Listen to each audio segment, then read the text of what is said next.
हाँ शुरू हो गया बस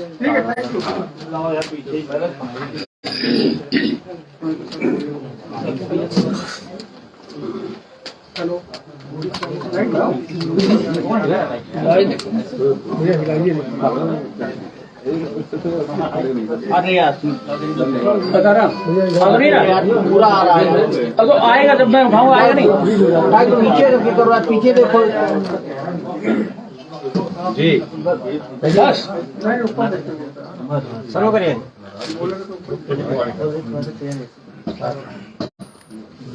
शुरू किया जाए? हाँ जी शुरू करिए। सर थोड़ा सा इधर भी देखिए। सर इधर देखिएगा, सामने देखिएगा, सामने देखिएगा, इधर ना उधर। हाँ भाई ऐसे अरे सब तरफ देख लेंगे भाई। चैनल पीछे है, ऊपर देख के बोलिए। मैं कुल देखूंगा, हमारे लिए सभी महत्वपूर्ण है। हाँ अब आप सही कह रहे हैं। रोल है। ठीक है साहब। मैंने इस देश की महिलाओं, आदिवासियों, दलितों और पिछड़ों के सम्मान की बात क्या उठाई। एक वर्ग विशेष के लोग मेरे पीछे हत्या की साजिश में लग गए। कोई मेरा सिर काटने के लिए 21 लाख तो कोई 51 लाख की सुपारी दे रहा है। कोई जीभ काटने के लिए 5 लाख तो कोई 11 लाख की सुपारी दे रहा है। कोई हाथ काटने के लिए, कोई कान काटने के लिए, कोई नाक काटने के लिए, और कोई हत्या करने की बात कर रहा है। तो स्वाभाविक रूप से यह साधु वेश में जो आतंकवादी और आपराधिक चेहरे हैं, सरकार को चिन्हित करके उनके खिलाफ कड़ी कार्रवाई करनी चाहिए थी, एफआईआर दर्ज करानी चाहिए थी। स्वतः संज्ञान लेते हुए ऐसे बयान देने वालों को, जिन्होंने सार्वजनिक बयान दिया, इलेक्ट्रॉनिक प्रिंट मीडिया के सामने बयान दिया, बयान देते हुए उनकी फोटो भी है, और उसके बावजूद सरकार के कान पर जूं नहीं रेंग रही है, इसका मतलब है भाजपा प्रदेश की सरकार और केंद्र की सरकार मेरे हत्या की साजिश करने वालों के साथ शामिल है। भाजपा सरकार मेरी हत्या कराना चाहती है, और इसीलिए ऐसे घटिया बयान देने वालों के खिलाफ भी सरकार किसी प्रकार की कार्रवाई करने से कतरा रही है। हमने अपना सुरक्षा संबंधी पत्र एक बार नहीं 2-2 बार दे दिया है। एक पत्र माननीय प्रधानमंत्री जी को और एक पत्र महामहिम राष्ट्रपति जी को, साथ ही साथ हमने उत्तर प्रदेश के प्रमुख सचिव गृह को भी इस आशय का पत्र दिया। इसके पहले भी मैं माननीय मुख्यमंत्री जी को, प्रमुख सचिव गृह को, भारत सरकार के माननीय प्रधानमंत्री जी को और प्रमुख सचिव गृह को, माननीय गृह मंत्री भारत सरकार को भी पहले भी पत्र भेज चुका हूं। अभी हाल में जो मैंने पत्र भेजा उसकी प्रति ये साथ आपके संलग्न आपके सामने है। जैसा कि मैंने महामहिम राष्ट्रपति जी, प्रधानमंत्री जी और उत्तर प्रदेश के प्रमुख सचिव गृह को भेजा कि ऐसे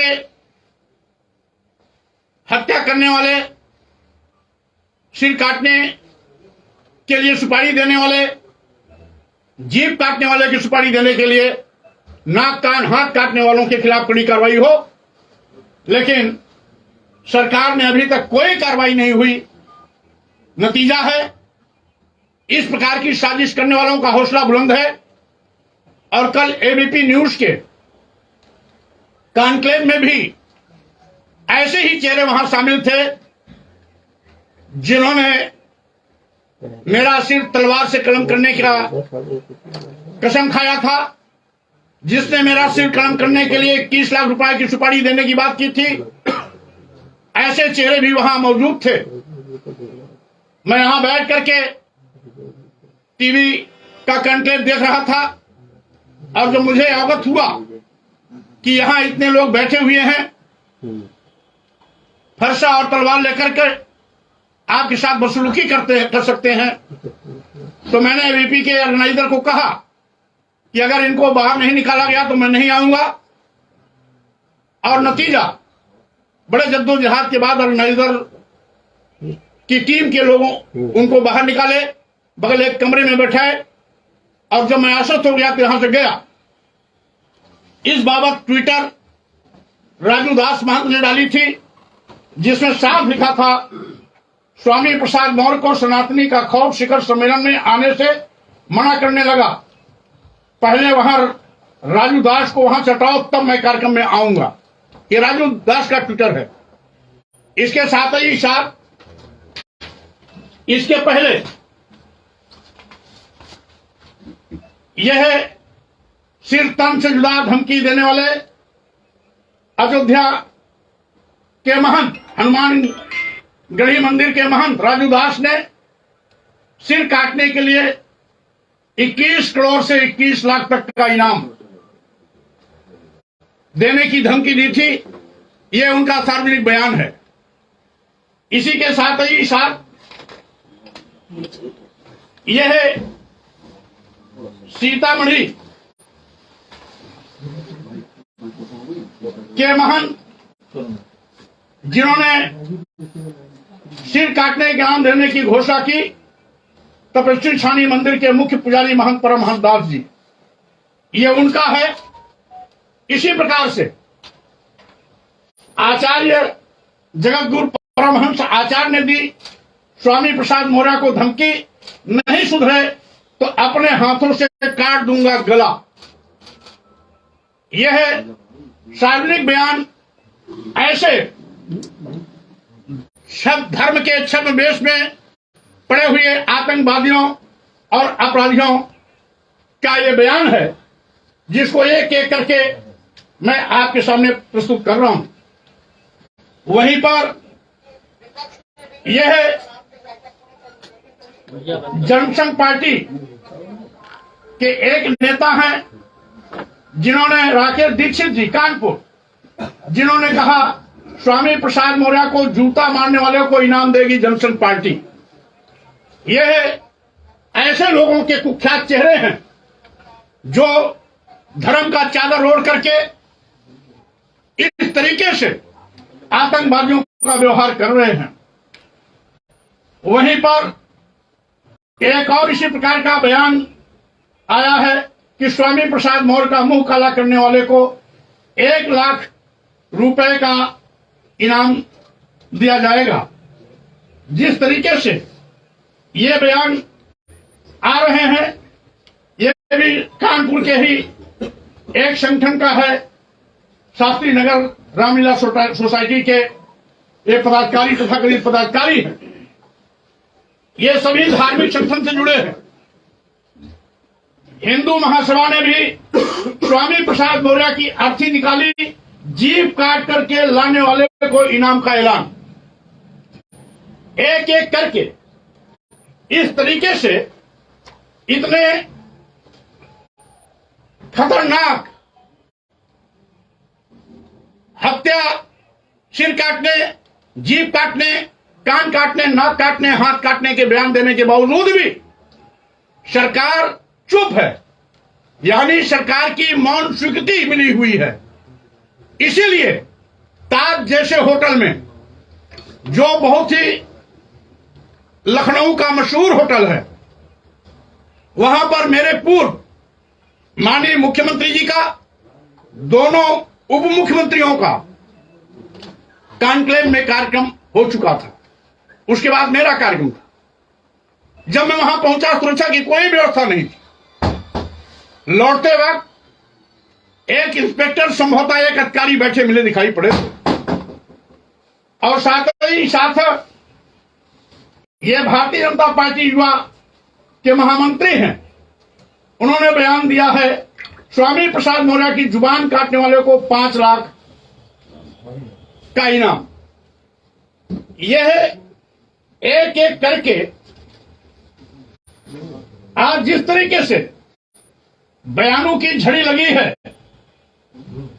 उसको देखते हुए हम केवल इतना कहना चाहते हैं, अगर सरकार की मंशा साफ है, सरकार का इनको संरक्षण नहीं मिला है, तो सरकार इनके खिलाफ अभी तक कार्रवाई क्यों नहीं की? अगर कार्रवाई नहीं किया है तो इसका मतलब है मेरी हत्या की साजिश में भाजपा सरकार शामिल है। आपके चैनल की मीडिया के माध्यम से मैं पूरे देशवासियों से इस बात की अपील करता हूं कि आप सब शांति बनाए रखेंगे।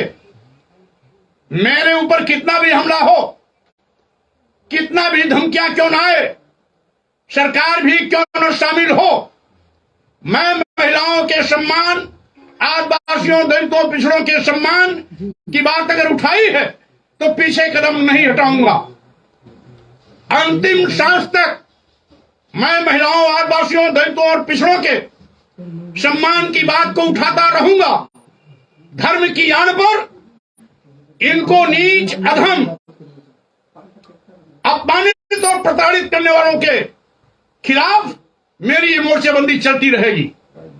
आज भी मेरा आग्रह है कि देश की महिलाओं, आदिवासियों, दलितों, पिछड़ों को सम्मान दिलाने के लिए अगर सही मायने में साधु संत हैं तो धैर्य और संयम के साथ इस पर विचार करें, संशोधित कराएं या इन पंक्तियों को रामचरितमानस से बाहर करें। हम सभी धर्मों में आस्था रखते हैं, सभी संतों, धर्मगुरुओं का मैं सम्मान करता हूं, लेकिन आतंकवादी भाषा बोलने वाले साधु वेश में जो छिपे हुए खूनी भेड़िए हैं, उनको मैं साधु संत की कतार में नहीं मानता। साधु संत आदर्श के प्रतीक होते हैं, वो समाज और देश को दिशा देते हैं। साधु संत किसी की हत्या करने के लिए सुपारी नहीं देता है। सिर काटने, जीभ काटने, कान काटने, नाक काटने, हाथ काटने की बात नहीं करता है। इसलिए ऐसे साधु संत जो इस प्रकार की बयानबाजी से बहुत दूर हैं, मैं उन सबका सम्मान करता हूं, लेकिन जो इस प्रकार के बयान दे रहे हैं वो आतंकवादी अपराधी हैं, वो साधु संत कभी नहीं हो सकते हैं। इसी प्रकार से एक मंडलाध्यक्ष है जिन्होंने बयान दिया है, भाजपा के मंडलाध्यक्ष हैं, बयान दिया है कि स्वामी प्रसाद मौर्य को जूता मारने वाले के लिए 51,000 रुपए का इनाम। इस तरीके से एटा राजारामपुर का है, कासगंज का। इसी प्रकार से हिंदू जागरण ने स्वामी प्रसाद मौर्य को जूते चप्पल से पीटने की धमकी दी। इसी तरीके से आज यह स्वामी प्रसाद मौर्य का वध कर देंगे, इस प्रकार का बयान हमारे तथाकथित धर्म के ठेकेदारों के एक साथी ने दिया। संदीप आचार्य ने धमकी दिया कि स्वामी प्रसाद मौर्य को बम लगा करके ब्लास्ट करके खत्म कर दो। यह इनका असली चरित्र है। और यही साधु संत, तथाकथित साधु संत कहते हैं कि मौर्य जी हमको आतंकवादी कहते हैं, अपराधी कहते हैं। अगर आतंकवादियों का व्यवहार करोगे तो स्वाभाविक रूप से आप आतंकवादी हो। अपराधियों का व्यवहार करोगे तो सही मायने में आप अपराधी हो। इस तरीके से मैं कल एक वीडियो का भी हवाला करना चाहता हूं। जाने वाले पहले बीजेपी में रहे और अब समाजवादी पार्टी के महासचिव के तौर पर जाने जाते हैं। मैं बात कर रही हूं स्वामी प्रसाद मौर्य जी की, और जोरदार तालियों से का स्वागत कीजिए। मंच पर आमंत्रित कर और इस मंच को संचालित करेंगे मेरी सहयोगी रूबिका लियाकत। पर जाने जाते हैं। मैं बात कर रही हूँ स्वामी प्रसाद मौर्य जी की। इसको सुना है। लेकिन सर ये पर्सनल मतलब अब बात कर रहा कीजिए सर, ये किसी और चैनल का हम लोग नहीं दिखा सकते ना, हमारी मजबूरी समझिए सर। मैं वही दे रहा हूँ। नहीं सर, ये किसी और चैनल का है, नहीं मैं दे रहा हूँ आपको मैटर। ये प्रसारित तो नहीं कर सकते हम लोग। आप मत करिए इसको, मैं आप ही बताता हूँ उत्तर। जिसमें रूबका लियाकत ने कहा कि मौर्य जी आपको घर से यहाँ तक पहुँचने में आप सकुशल रहे। फिर पूछा दो बार दूसरा कि मौर्य जी आपको ताज होटल की सफर करने में किसी प्रकार की कोई अड़चन तो नहीं आई। उनका इस प्रकार का पहला प्रश्न पूछना कहीं न कहीं जो कल का घटनाक्रम हुआ उसमें उनकी संलिप्तता और संदिग्धता दिखाई पड़ती है, जिसकी सूचना मैंने एबीपी के हेड को कल ही रात में भेज दिया है। तो इस तरीके से एक साजिश के तहत मैं देश की महिलाओं, आदिवासियों, दलितों, पिछड़ों के सम्मान की बात न करूं, इसलिए एक वर्ग विशेष के यथास्थितिवादी ताकतें मिलकर के मेरी हत्या की साजिश में लगी हुई हैं। इस हत्या की साजिश में भाजपा सरकार की भी संलिप्तता है। प्रदेश सरकार और केंद्र सरकार दोनों संयुक्त रूप से इस साजिश में शामिल हैं। अगर शामिल नहीं होते तो दो बार सुरक्षा हेतु प्रतिवेदन देने के बाद अभी तक कोई कार्रवाई न होना और इस प्रकार की धमकी देने वाले साधु वेश में आतंकियों, अपराधियों के खिलाफ एफआईआर न करना, उनको जेल न भेजना, उनके खिलाफ किसी प्रकार की कानूनी कार्रवाई न करना, इस बात का प्रतीक है कि यह कभी भी मेरी हत्या करा सकते हैं।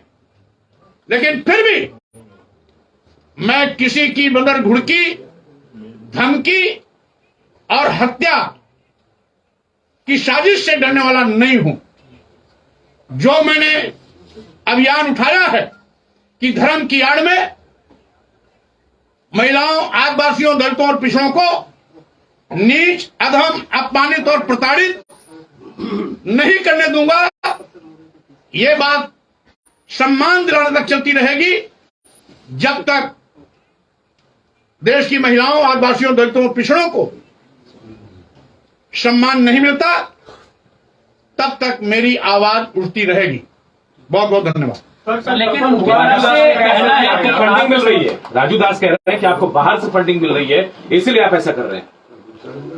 अब 51 लाख 21 लाख रुपए सुपारी देने वाले को फंडिंग मिल रही है या स्वामी प्रसाद मौर्य जिसकी हत्या की साजिश हो रही है उसको फंडिंग मिल रही है, इसका अंदाज आप खुद लगा लें। सर, कल मारपीट हुई किसके साथ? दरअसल आप बोल रहे हैं कि उनसे आपको जान का खतरा है, लेकिन राजू दास बोल रहे हैं कि उनके साथ मारपीट हुई, उन्होंने प्रेस कॉन्फ्रेंस भी की। राजू दास के बयान को मैंने इसीलिए आपके सामने पहले दिखा दिया क्योंकि हम जानते थे कुछ लोग मेरी कही बात को विश्वास नहीं करेंगे, इसीलिए मैंने पहले उनकी कही बात को दिखाया, तब मैं बोला।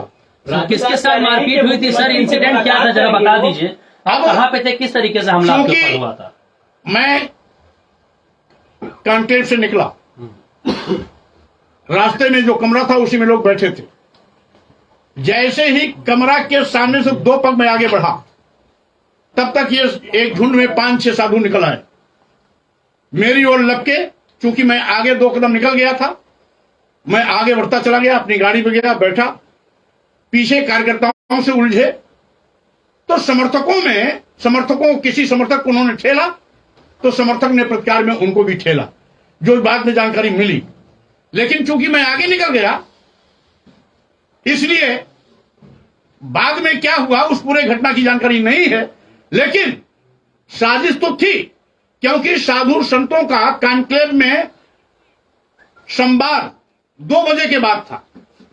ये सुबह 11 बजे से ही वहां बैठे थे। आखिर क्यों?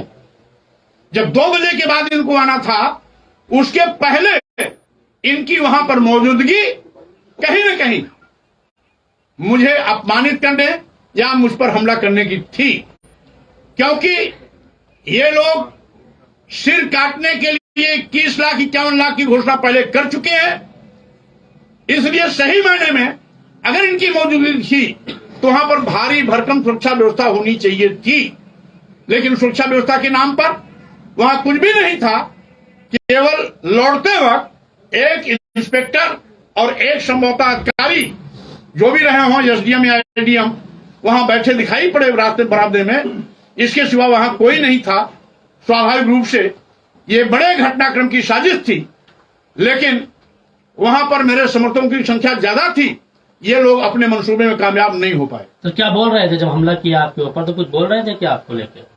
वो हमको रोकने के लिए कोशिश किया कि स्वामी प्रसाद मौर्य रुकिए रुकिए, लेकिन मैं आगे निकल गया था, इसलिए मैंने अपनी स्पीड न रोकी न रुका, मैं आगे बढ़ता चला गया। नारेबाजी कर रहे थे? नारेबाजी उन्होंने किया, जय श्री राम का नारा दिया, तो हमारे समर्थकों ने जय संविधान का नारा दिया। एक तरफ जय श्री राम का नारा चला तो हमारे समर्थकों ने जय संविधान का नारा दिया, और उसके बाद मैं आगे निकल गया, गाड़ी में बैठा। उसके बाद क्या हुआ क्या नहीं हुआ, अब ये तो अगर ताज का जो सीसीटीवी फुटेज है निकलवाया जाएगा तो इन साजिशकर्ताओं के करतूते अपने आप स्पष्ट हो जाएंगे। लेकिन आपकी तरफ से कोई तहरीर नहीं गई है। हमने सारे घटनाक्रम की जानकारी रात में ही पुलिस कमिश्नर को दे दिया है। लेकिन अब तक कोई एफआईआर की मैंने पुलिस कमिश्नर को दे दिया है। अब आगे की कार्यवाही की जिम्मेदारी पुलिस कमिश्नर लखनऊ की है। मिलने वाले हैं सर। आपने अच्छा की मांग की है, एफआईआर भी करेंगे ये तहरीर दी है। अब चूंकि माननीय मुख्यमंत्री जी की अगर मौन स्वीकृति नहीं थी तो मुख्यमंत्री जी के कार्यक्रम से ही लोगों की उपस्थिति वहां थी, जबकि साधु संतों का संवाद 2 बजे के बाद था, तो सुबह से आने का मतलब क्या था?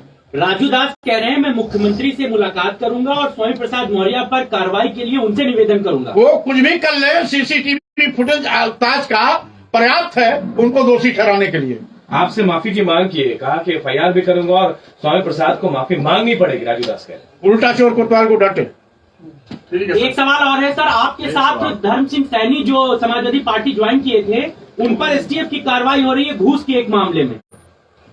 क्योंकि उसमें हमें कोई जानकारी नहीं है और अब तो बीच में भाजपा भी शामिल होने चले गए थे, इसलिए हम उसके विषय में कुछ नहीं कर सकते। ठीक है, ये दारा सिंह चौहान भी सुनने में जा रहे हैं भाजपा में। ये माननीय दारा सिंह चौहान से जानकारी लीजिए, उसके विषय में मुझे कुछ नहीं कहना। नहीं गए थे आप ही के साथ सारे लोग। मुझे कुछ भी जानकारी नहीं है, इसलिए मुझे कुछ भी नहीं कहना। Thank you sir, thank you so much. Thank you. हो गई। अकेले